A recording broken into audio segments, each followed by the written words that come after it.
Curse of the Werepony 2, Chapter 4, and Many Happy Returns, by Stephen Little. My Little Pony and all associated characters are copyright by Hasbro.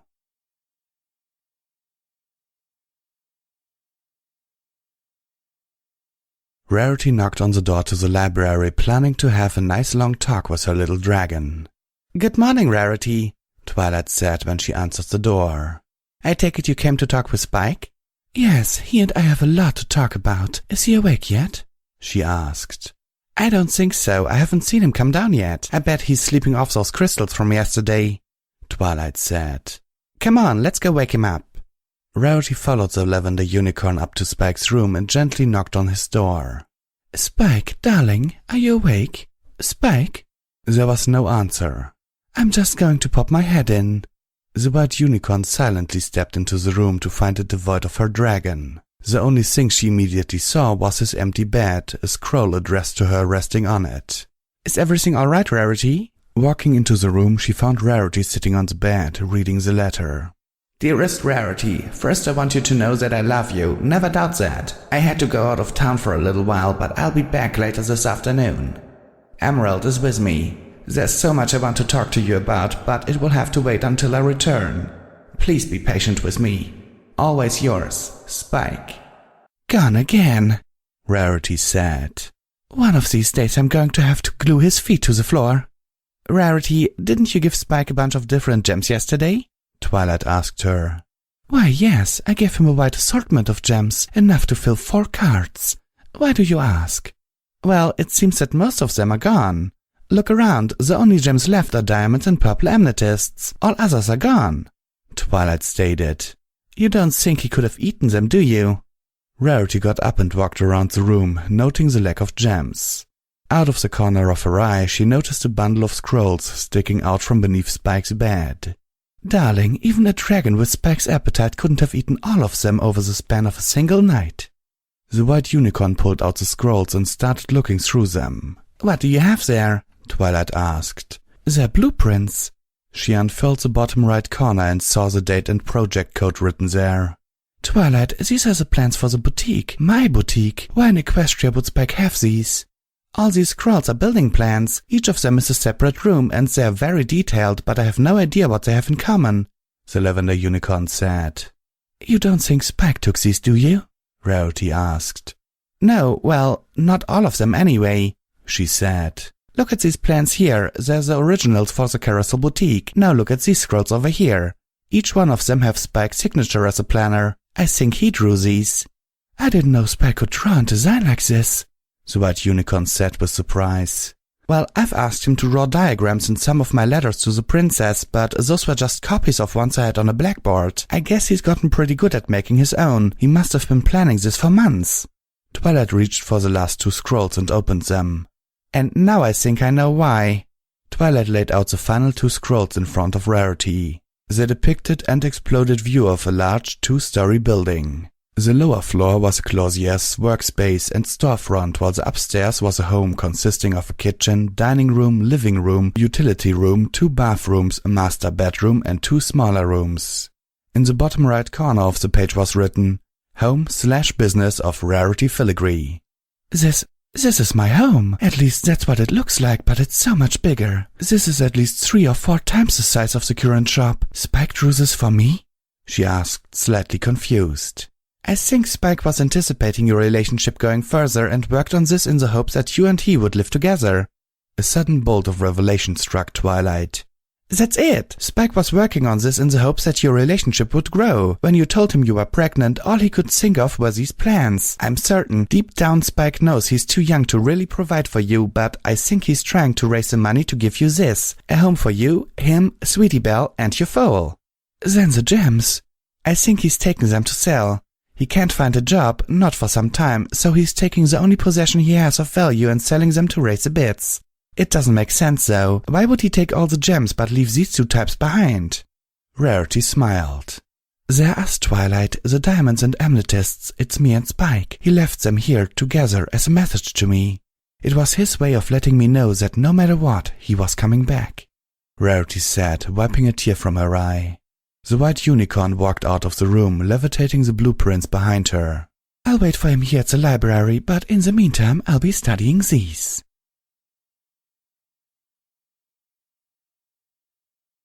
Spike and Emerald waved goodbye to Pinky's two younger sisters as they walked away from the rock quarry the pink pony grew up on. They were nice, Emerald commented. Yeah, Pinky's sisters are pretty cool. I still can't believe how many bits they gave me for all those gems, he said, indicating the cart full of bits his sister was pulling. I should have just enough to carry out my plan. And what plan might that be, little brother? You never told me what you needed all this money for, Emerald inquired. I'm going to give Rarity a present. It's a gift for her, Sweetie Belle, and now for the baby too, Spike said. Are you going to tell me what it is, or are you going to make me guess? The Dragoness asked. It's a home. Rarity lives in her shop, and since Sweetie Belle moved in, they've been sharing the space above the store's main showroom. She works so hard, she deserves a real home, so I got a hold of the shop's original plans and I used them to design a new home for her. A real home. I had planned on waiting a while to give this to her, but with the baby coming, I need to do this sooner. That's pretty ambitious, little brother. Have you told Rarity about it? No, not yet. I don't know how to broach the subject, but I'm sure I'll figure it out. Until I do, could you help me hide all these bits at the library? I don't want her to find out until the plans are finished, Spike told her. Sure thing, she said.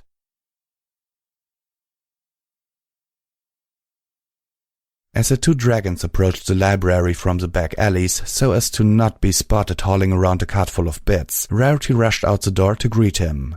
Spiky! She called out, tackling the small dragon to the ground, smothering him with soft, quick little kisses all over his face. Spike, I missed you so much. Emerald, would you be a dear and bring that cart inside? No problem, Rarity. Twilight, could you give me a hand, hoof? Of course, she said, giggling at the Dragoness's slip in vernacular. Spike, we have a lot to talk about, and you are not getting away from me this time. Rarity used her mouth to pick the dragon up by the end of his tail and happily trotted into the library with her precious cargo. Rarity dropped the dragon onto one of the seats around the reading pit and sat down next to him. On the table in front of them were Spike's plans, spread out across its surface. When Twilight and I were looking for you, I found your letter and I found these as well. Spike, what is all this? Why do you have the construction plans for my home? Rarity asked him. They're not done yet, the young dragon said, leafing through the plans. You weren't supposed to see these until your birthday. It was going to be my present to you. I figured 6 months would be plenty of time to raise the money, but then everything changed. Spike, I appreciate this, but you don't have to do this for me, she reassured him. Yes, I do, he said, looking away from her, not able to face the pony he loved. The princess told me that it didn't matter what our differences were. All that mattered was how we felt about each other. That's all well and good, but there are times when I still think you deserve better. You deserve some pony who can take care of you, some pony that can provide for you and Sweetie Belle. And I'm neither. This was the best I could do. I thought that if nothing else I can give this to you. Proof that at the very least I can give you a real home and not just a couple of rooms above your store. Rarity grabbed the small dragon and forced him to look at her. Now you see here, you stubborn little dragon. I have never asked you for anything or demanded anything from you until now. Spike, I don't ever want to hear you devalue yourself again. You are one of the most important things in my life. I don't know what I'd do without you. The two lovers hugged each other tightly. Tears of happiness streamed down their faces. Pulling back from the embrace, Rarity looked down at his cuddly face and bright shining eyes. Leaning in again, she kissed the small dragon lightly on the lips. Are we interrupting anything? Spike and Rarity looked up to see Twilight, Emerald, and Princess Celestia standing just inside the doorway. Princess! The two lovers shouted in unison. Rarity and Spike separated to either end of the couch, each blushing wildly. I'm sorry, Princess, we didn't expect you. Please excuse what you saw, Rarity said. It's quite all right, Celestia said with a smile. I've come because a friend of mine seems to be having a little trouble as of late. I'm sorry, Your Majesty, I didn't mean for you to get any further involved in my problems. Both you and Princess Luna have done so much for me already, the small dragon said. Funny you should mention my sister. When Twilight sent me a letter informing me of everything that had been happening since you returned to Ponyville, it was Luna that suggested a course of action that I think will work out for all parties involved. Princess, just out of curiosity, where is Princess Luna? I thought she'd want to be here since she took such an interest in Spike's problem, Twilight asked, trying not to sound too expectant. Luna said she had some important research to do. She sent her apologies, Celestia said. Back to the matter at Hoof. Twilight, it has been decided to increase the stipend you receive from the Treasury. The increase should be more than enough for you to pay Spike a fair wage for the work he performs for you and here at the library. Spike, I appreciate that you want to do this on your own, but you need to understand how important your assistance to Twilight is. I would consider it a personal favor if you continue your work with her. Can you do that for me? Yes, Your Majesty, thank you. This is more than I could have hoped for, Spike said, hugging Rarity tightly. Princess Celestia walked next to the table and quickly pursued the blueprints. Spike, did you draw these? Yes, Your Majesty, it's a gift for Rarity and the baby, the young dragon informed her. Baby? What baby? The princess inquired. Rarity swallowed hard. Telling her friends was one thing, but telling the ruler of Equestria was quite another. Rarity's heart rate increased as her anxiety swelled. Spike could see her begin to sweat and shake. He stroked her mane slowly in an attempt to calm her. The white unicorn mare looked down at the little dragon smiling back at her, his eyes radiating the love and concern he felt for her. She turned to face the princess's questioning gaze. Yes, Your Highness, I'm pregnant and Spike is a father. While he was a pony, we were intimate. As a result, I'm now carrying his foal. Just as I suspected, and I couldn't be happier for you both. Although I wish Twilight had been a little more complete in her last letter. Twilight smiled awkwardly. As much as I'd love to stay and catch up with each of you, I fear I must be going. I wish you all the best. And Spike? Yes, Princess?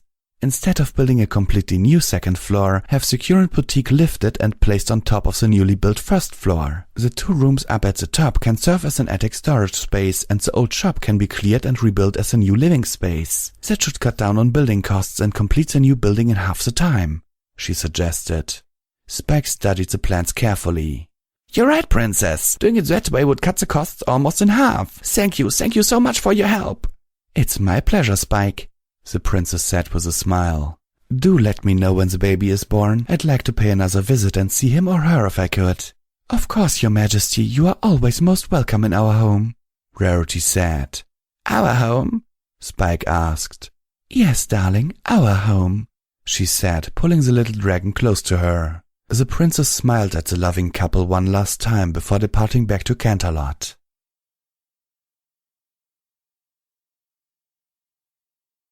Spike couldn't believe how fast 8 months could pass. The new boutique had been finished a week before, and with all the bits they saved from construction, not only were they able to buy all new furnishings for their home, but Rarity was able to completely stock and set up her new studio and the main sales floor with the best and the latest of dressmaking equipment. The upstairs apartment was completely different from its old life as a store. Their home had an open space design to allow for the best possible air circulation. The kitchen, washroom and laundry room were off to the left side of the front door, while the 3 bedrooms and bathroom made up the right half of the second floor. Sandwiched in between was a large family room furnished with sofas, a radio and an oval coffee table in the center. Spike was back in the master bedroom with Rarity, resting after an exhausting night with Sweetie Belle, Scootaloo and Applebloom. There was a loud knock at the front door. Rarity moved to get up, but Spike held out a claw to stop her. It's okay, I'll get it. You just rest here, he said. Spike, I'm pregnant and not disabled. I can do things for myself, you know, she argued. I know, but it's kind of hard for you to get up, and the baby's due any time now. I don't want you exerting yourself if you don't have to. The white unicorn kissed her dragon lover. That's very sweet of you, darling, but I'm fine, I promise. This foal isn't coming for a while yet. The doctor said it'd be at least another month, so don't worry. Well, I'm already up, so I'll go see who it is anyway, he said, running out of the bedroom. Spike reached the door as some pony knocked again. On the other side of the door stood all 5 of his dearest friends. What are you guys doing here? Is everything okay? He asked, concerned. Pinky bounced into the front room, shaking all over like she'd been on a sugar bender. My pinky sense is going nuts. It's telling me something really important is happening here. It's not quite a doozy, but it's still acting like it's super important, she said in between shaking fits. Little Miss Bears here has been bouncing all over town, telling us we had to follow her, Rainbow Dash said grumpily as the rest of the ponies entered into the living room. I'm sure Pinkie Pie has a very good reason for gathering us, Rainbow Dash, Fluttershy said softly. But I was in the middle of flight practice when she tackled me to the ground, the Cyan Blue Pegasus argued. You practice every day, Rainbow. It ain't like one day missing practice is gonna hurt anything, Applejack said. Sorry to barge in on you and Rarity, Spike, Twilight apologized. Pinkie was rather insistent that we come over. Is everything okay? Yeah, me and Rarity just finished cleaning up after the girls' sleepover and we were taking a nap. Then you guys came over, he explained. Sweetie Belle, Scootaloo, and Applebloom raced into the house. What's going on, Spike? Is there anything we can do to help? Scootaloo asked. Spike! Rarity yelled from the back room. The small purple dragon ran back to the master bedroom to find Rarity in a panic. The red satin bedsheets around her soaked. What's the matter? Are you all right? He asked, concerned. My water broke. Spike, the fall's coming. It's too early, she cried out. Twilight and the others rushed into the room. What's going on, Spike? She asked, worried. Twilight, Rarity's water broke and it's nearly a month too early. What should we do? The purple dragon said fearfully. Fluttershy knew that every moment counted as she started uncharacteristically barking out orders. Twilight, please, go to the hospital and get the doctor quickly. Pinkie seemed to blow up like a balloon, then settled down to her normal appearance. I guess that was it, she said, smiling. Now's the time for jokes, Pinkie, Applejack said. Is there anything we can do, Shy? Yes, I'll need you here, but Pinkie, could you look after the girls? They really shouldn't be here right now. Sure thing, the pink party pony said as she started to gather up the 3 young ponies.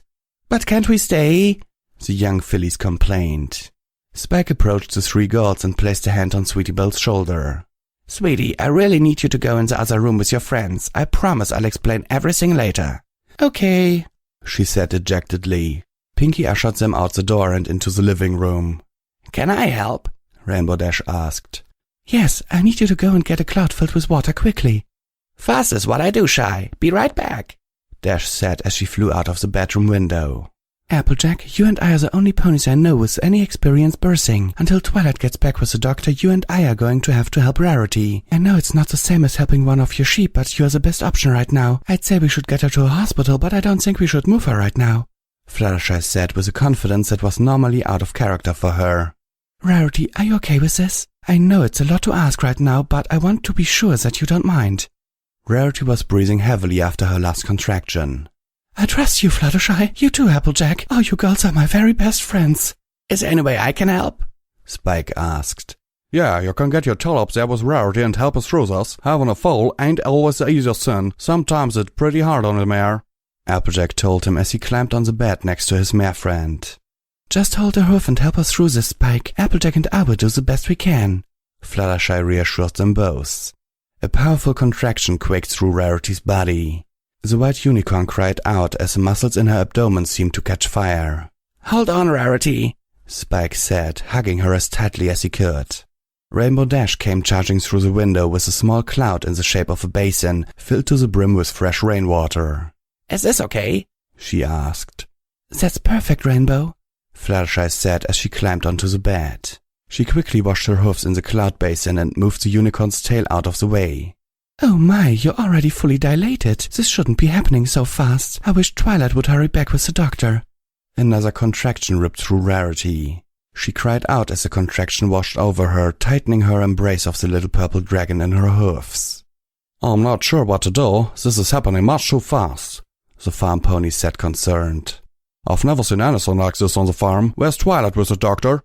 Applejack, I don't think this foal is going to wait for the doctor. It wants to be born, and it wants to be born now, the yellow Pegasus said. Rarity, when the next contraction comes, I want you to push hard, okay? I'll do the best I can, Rarity said, breathing hard.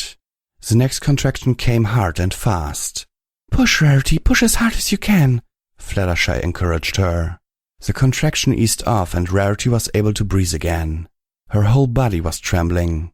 Spike held her tighter. I'm here for you, Rarity. The white unicorn smiled down at the little purple dragon she held in her hoofs. Another hard contraction wrecked her body. Push, Rarity. Oh, I can see the nose. Push hard, Fluttershy said excitedly. The white unicorn pushed as hard as she could. First the nose, then the head of the new foal was pushed out. We're almost there, Rarity. On the next contraction I need you to give it all you've got, Applejack encouraged her. The next contraction came fast and painful. Rarity cried out as she pushed the foal further out. As soon as Fluttershy saw the little hoofs, she hooked her own front hoofs under the foal's front legs and gently pulled the baby from Rarity's body. With a flash of light, Twilight appeared in the room with Dr. Stable from Pony&Wolf Hospital. I'm sorry it took so long. The hospital was dealing with an emergency. The sudden noise and flash of light from Twilight's entrance startled the foal, and it began to cry fervently. Well, Twilight, it looks like your friends were able to cope without me, but if it's all the same, I'd like to take a look at the foal. The caramel-colored unicorn physician walked over to the bed and inspected the crying foal cradled in Fluttershy's forelegs. After a while, the doctor picked up the foal from Fluttershy, cut the umbilical cord with his magic, and set the foal down between Rarity and Spike. Congratulations, you two. It's a boy, a unicorn as well. Despite being a little underweight, your foal appears to be healthy. Thanks, Dr. Stable. We appreciate your help, Spike said. What are you thanking me for? I didn't do much. To be honest, Spike, when you two first told me that you were the father, I thought you were pulling my leg. But I guess having a curse turn you into a pony makes all the difference. All the same, I'd like you to bring the little guy by the hospital so we can get all the information for the birth certificate. Any idea what you're going to name him? Rarity pushed the short, wispy royal purple mane out of the foal's face, careful not to knock her hoof against his small, light purple horn. I was thinking of naming him Garnet, she said. Spike lightly kissed her cheek. I think Garnet is a great name.